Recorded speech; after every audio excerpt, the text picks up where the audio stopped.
एक 23 साल का लड़का जो अपनी मौत को हंसी से एक्सेप्ट कर लिया। The fearless man. किसी दोस्त ने उसे बोला था, देखना भगत, जब तेरे सामने तेरी मौत खड़ा होगा ना, जब तेरे सामने वो फांसी का फंदा होगा ना, उस दिन तू भगवान को याद करेगा ही करेगा। वो मौत भी आ गया, वो हंसते हंसते फांसी में भी झूल गया, लेकिन एक बार भी भगवान को याद नहीं किया। वो किसी अगले जन्म के कंसेप्ट पर यकीन ही नहीं करता था और वो अक्सर कहता था, जब उठेगी शहीदों की आरती, देश वालों तुम आंसू बहाना नहीं, और जब मनाओ आजाद भारत का दिन, उस घड़ी हमें भूल जाना नहीं। लौट कर आ सके ना जहां में तो क्या, याद बन कर दिलों में तो आ जाएंगे। ऐ वतन हमको तेरी कसम, तेरी राहों में जहाँ तक लुटा जाएंगे। ऐ वतन, ऐ वतन।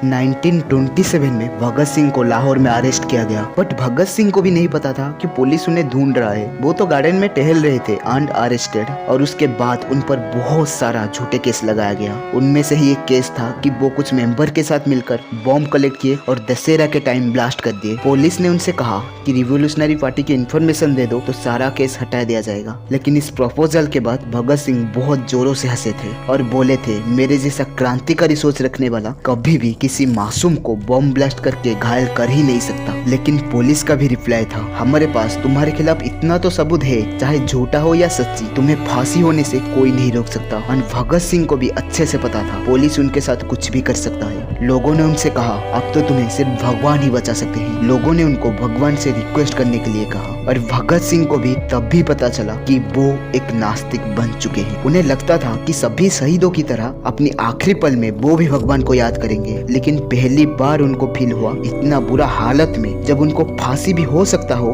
वो चाह कर भी भगवान में विश्वास नहीं कर पा रहे थे, वो प्रार्थना नहीं कर पा रहे थे।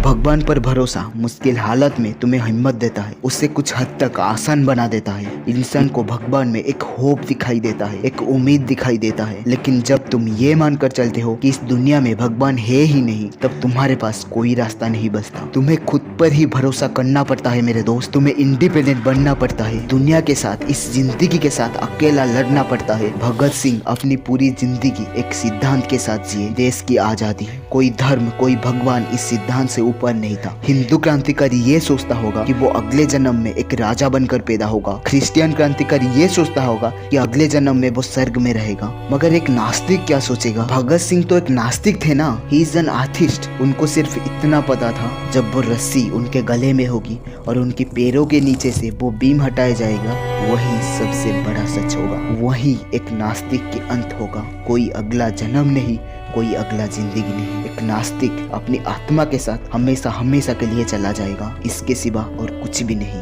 भगत सिंह के पास एक छोटा सा जिंदगी था जो उन्होंने एक वजह के लिए जिया। इसमें उनका कुछ भी स्वार्थ नहीं था, इसके बदले उनको कुछ भी नहीं चाहिए। उन्होंने अपनी जिंदगी खुशी से जिया है, एक नास्तिक बनकर, बिना स्वार्थ के लोगों की मदद करते करते। एंड उनके हिसाब से यही सबसे बड़ा पुण्य है। इसके बीच में किसी भगवान को, किसी धर्म को मत लाओ। बहुत ही गहरा दाग है यारो, जिसका गुलामी नाम है, उसका जीना भी क्या जीना, जिसका देश गुलाम है। सीने में जो दिल था यारो, आज बना है सोला, मेरा रंग दे बसंती चोला।